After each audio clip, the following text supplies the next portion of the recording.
네, 오늘 준비한 뉴스 전해드립니다. 60cm 크기 여행용 가방에 7시간 동안 물 한 모금 마시지 못하고 갇혀있던 9살 아이가 끝내 숨졌습니다. 경찰은 의붓 어머니에게 살인 혐의 적용을 검토하고 있습니다. 그런데 이 아이를 상대로 한 폭력이 처음이 아니었고 관련 기관이 조사까지 했던 사실이 드러났습니다. 이 끔찍한 죽음을 어른들이 막을 수 있었다는 얘기입니다. 먼저 김태욱 기자입니다. 산소호흡기에 의지하며 간신히 버텼지만 9살 아동은 끝내 깨어나지 못했습니다. 비좁은 가방 속에서 몸을 조금도 움직이지 못하고 물 한 모금도 먹지 못한 채 7시간이나 갇혀있다 결국 세상을 떠난 겁니다. 그런데 학대는 이번만이 아니었습니다.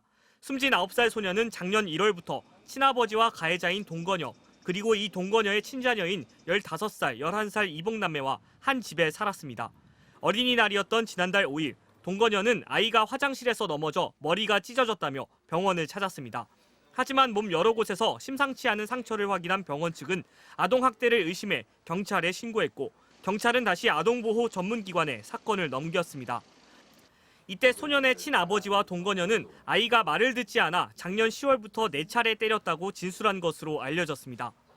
아이가 거짓말을 했을 때 손바닥으로 체벌을 했다가 아빠가 피리로, 엄마는 옷걸이로. 아동보호 전문기관은 2차례 추가 방문 상담과 전화로 모니터링을 진행했지만 아이를 부모와 격리하거나 다른 곳으로 옮기는 등의 조치는 취하지 않았습니다. 아이가 부모에게 맞은 게 아니라고 진술했고 또 집으로 돌아가고 싶어 했다는 이유에서입니다. 하지만 폭력이 반복적으로 일어났는데도 불구하고 아이의 진술에만 의존해 그런 결정을 내렸다는 데 대해선 비판이 나오고 있습니다. 어딜 가더라도 자기가 제대로 대접을 받지 못하고 그 집에 머물 수 없다는 생각을 하기 때문에 이 집을 떠나면 자기에게는 사라지는 공포를 느끼기 때문에 떠날 수가 없는 겁니다. 한 달 전 아동학대 신고가 접수된 상태였지만 아동학대 처벌법과 사회적 안전망도 9살 아이의 죽음을 막진 못했습니다. 그것도 어린이날에 발생한 아동폭력 사건에 대해 왜 좀 더 적극적인 보호 조치가 취해지지 않았는지 의문이 제기되는 대목입니다. 경찰은 아동학대 중상해 혐의로 구속된 동거녀의 혐의를 아동학대 치사로 바꿨으며 살인 혐의 적용도 검토하고 있습니다. 또 시신을 부검해 정확한 사인을 규명하고 아버지와 이복남매 등 다른 가족의 학대나 방조 혐의가 있는지도 조사할 계획입니다. 청와대 국민청원 게시판에는 가해자를 엄벌해달라는 청원이 올라왔습니다. MBC 뉴스 김태욱입니다. 네, 그런데 이 아이가 여행용 가방에 갇혀 있던 그 시간 학교에서는 온라인 수업에 참여 중인 것으로 돼 있습니다. 이 때문에 출석 조작 의혹까지 나오는데요. 등교를 하지 못하는 게 교사들이 아이들의 얼굴을 직접 보지 못한다는 게 아동학대의 사각지대를 키우고 있는 겁니다. 정동훈 기자의 단독 보도입니다. 숨진 A군이 다니는 초등학교의 3학년 온라인 수업 시간표입니다.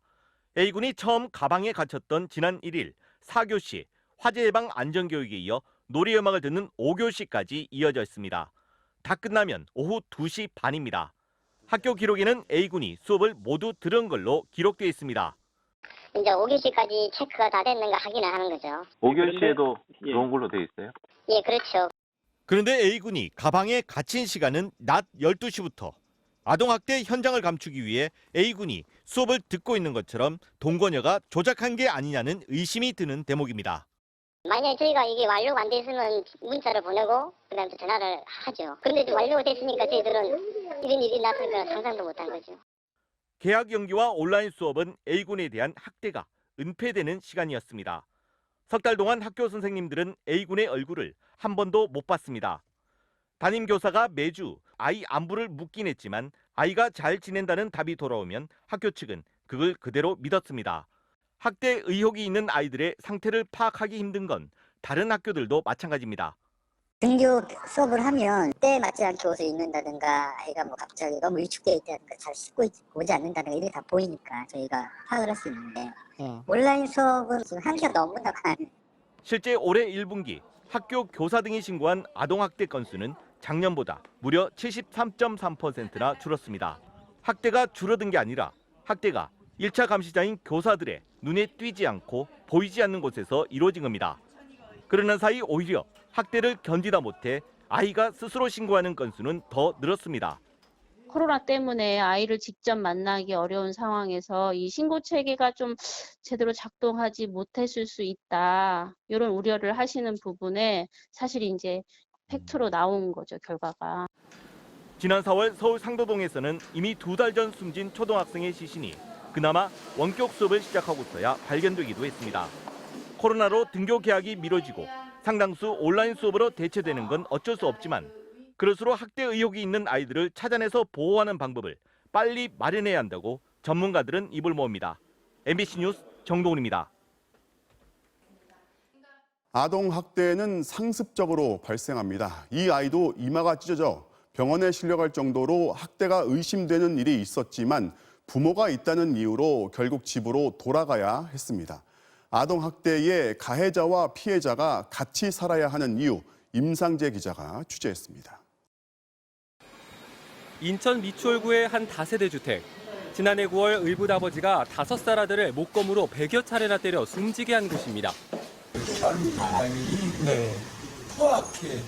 남자가 계속 있는 거 아니고 나갔다가 들어오고 하니까 그때 나와가지고 신고를 했으면. 아버지는 얼마 전 법원에서 징역 22년을 선고받았지만 아이의 목숨을 되살릴 수는 없습니다. 이 경우도 역시 아이를 어쩌면 살릴 수도 있었다는 점에서 더 충격을 줬던 사건입니다. 피해 아동은 사건 2년 전에도 똑같이 계부에게 심하게 맞아 보육원 생활을 2년 넘게 했습니다. 그런데 법원에서 결정한 아동 보호명령 기간이 끝나면서 집으로 되돌아갔고 한 달여 뒤 목숨을 잃게 된 겁니다. 아동학대 가해자 10명 중 8명은 친부모나 계부모입니다. 그런데도 피해 아동 10명 가운데 8명은 다시 집으로 돌아갔습니다. 심지어 다시 학대를 당한 아이들이 또 집으로 복귀한 경우도 70%나 됐습니다. 2번이나 나왔던 친구라서 다시 학대가 이루어져서 나올 건데 어떡하지? 라는. 의붓 딸을 때려 숨지게 한 칠곡과 울산 계모 사건으로 아동학대 특례법이 만들어진 게 6년 전. 이후 처벌이 강화되고 경찰이나 아동 보호 전문기관이 가해자와 아동을 일단 격리시킬 수 있는 제도가 마련됐습니다. 하지만 이번 여행 가방 학대 사건은 예방 시스템이 여전히 그리고 제대로 작동하지 않고 있다는 증거입니다. 병원 관계자가 학대를 의심해 신고까지 했는데도 경찰과 아동 보호 전문기관이 아이를 학대 현장인 집으로 돌려보낸 건 왜일까? 특혜 반응의 부모도 아동도 그렇게 하고 경찰이 만나니까 만나는 순간 때리진 않겠지 하고서 이제 이렇게 사망에 이른 경우는 정말 드문 경우예요. 실제로 아동학대를 판정하는 정부 가이드라인을 입수해 살펴봤습니다. 아동에게 공포심을 유발하는 체벌이나 아동의 단순 실수에 대한 체벌은 훈육이 아닌 학대라고 애매하게 설명해놨을 뿐입니다. 학대에 대한 기준이 모호하다 보니 격리가 필요하다는 판단 역시 주관적인 평가에 의존할 수밖에 없습니다. 잘못되었을 경우에 분리가 필요한데 분리가 되지 않는 상태에 두게 되고 그렇게 된다면 이제 행위자 입장에서는 별거 아닌데 이런 식으로 되다 보면 이제 재학대가 될 수. 피해 아이의 의견이라는 이유로 너무 쉽게 학대 현장으로 돌려보낸다는 지적도 나옵니다. 피해 아동의 의사를 존중한다는 이유 때문에 결국은 학대 가정으로 돌아갈 수밖에 없는데 이렇게 아동 복지를 가정의 유지를 이제 우선으로 고려할 게 아니라 사실은 폭력을 근절한다. 피해 아동의 생명권 보호가 우선이다. 이번 천안 사건은 막을 수 있었던 비극이었지만 보건복지부는 숨진 아이를 집으로 되돌려보낸 결정에 문제가 없었는지 당장 조사하긴 어렵다는 입장을 밝혔습니다. MBC 뉴스 임상재입니다.